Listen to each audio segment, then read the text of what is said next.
On the north exterior wall of Medinet Habu, a military confrontation is carved in shallow relief. The temple is Ramesses III's mortuary complex at West Thebes.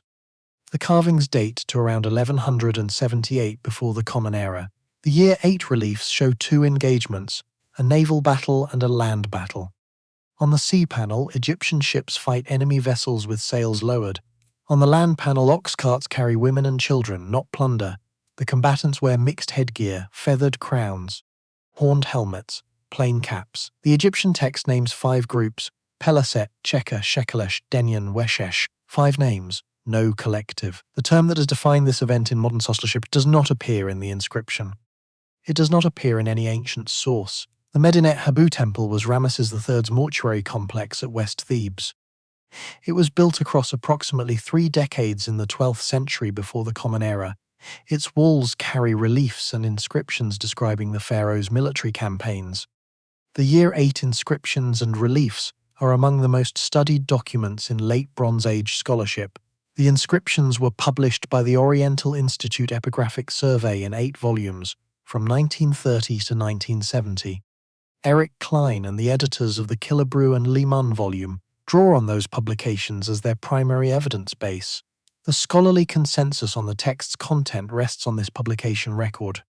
The document type matters. Egyptian royal mortuary inscriptions are not neutral records. They are self-presentation documents produced under the pharaoh's direction. The form has structural requirements. The king marches to war, defeats a named and organized enemy, and returns in triumph. The genre does not accommodate fragmented opposition or uncertain outcomes. A confrontation with uncoordinated groups must be rendered, by the genre's conventions, as a confrontation with a unified force. That convention shapes what the Medinet Habu inscriptions can and cannot tell us. The source does record a military confrontation in Year 8. It names 5 groups. It includes geographic details including specific river mouths and named locations, consistent with a real engagement. Most scholars accept that something happened in Year 8. The inscriptions describe it in the language available to them. The source does not record a collective term. It does not record a shared command structure. It does not record evidence that the 5 groups acted together. 5 groups, no collective. If the term does not appear in any ancient source, where did it come from? Emmanuel de Rouget introduced the phrase in 1867. He was a French Egyptologist working on the Medinet Habu inscriptions. The phrase he coined was peuple de la mer. The translation is peoples of the sea. The phrase does not appear in the Medinet Habu text. No ancient source uses it. The invasion narrative that defined a century of scholarship was built on this modern coinage. Gaston Maspero took de Rouget's term and extended it into a full argument.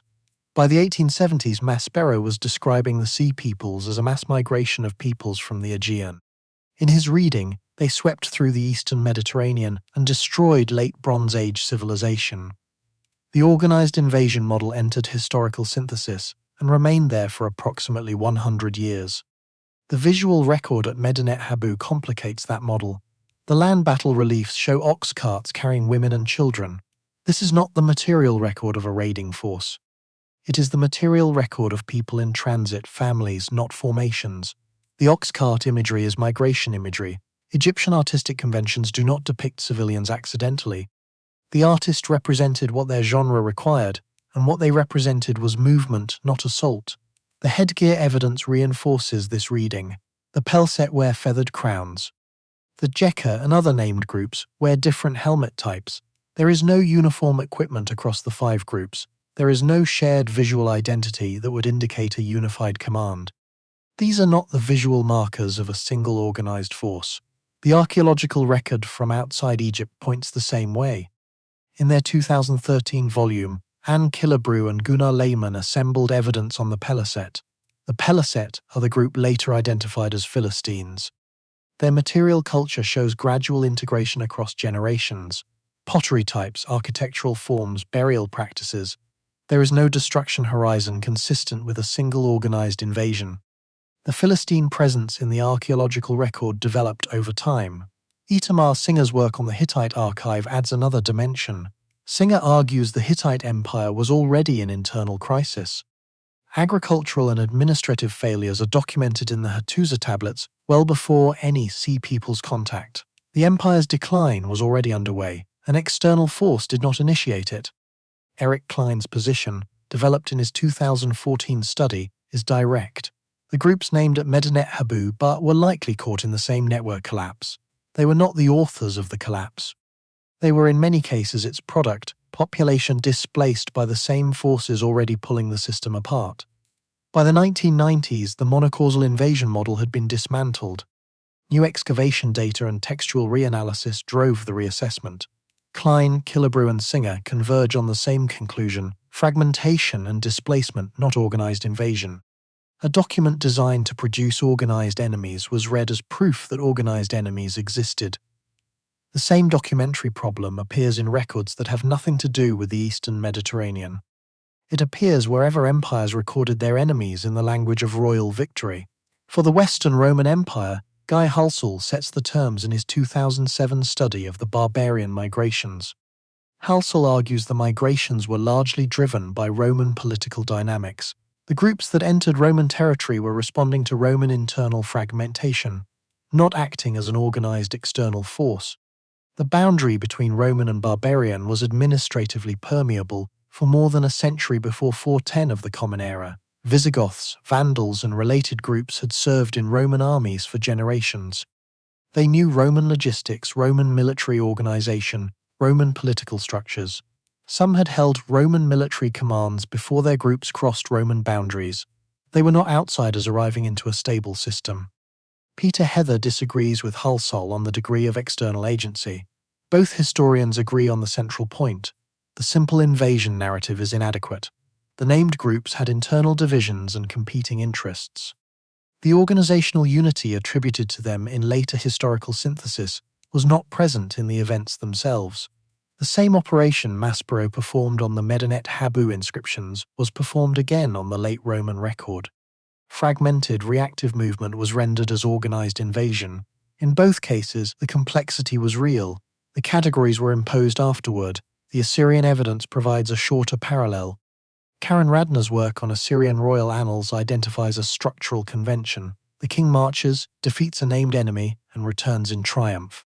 The annals of Sargon II present his campaign of 714 before the Common Era against Urartu as a unified state confrontation. The administrative record shows more fragmented opposition. The Assyrian Empire managed its campaigns successfully. The pattern is in the documentary convention, not in the outcome. In each case, the document was doing what its genre required. The reader did not know the genre. The pattern is the misread invasion record. A document produced within a genre that requires organized enemies is later read as proof that organized enemies existed. The genre convention is mistaken for historical fact. The misread is not accidental. It follows from the document's form. Any state that records its military confrontations in the language of royal victory will produce this structure. The inscription will name enemies, organize them, defeat them. A historian who inherits the document without the genre will read the names as evidence of organization. The defeat will look like proof of the invasion. The Medinet Habu inscriptions named 5 groups and defeated them. De Rouget read the 5 names as one category. Maspero read that category as the cause of a civilization's collapse.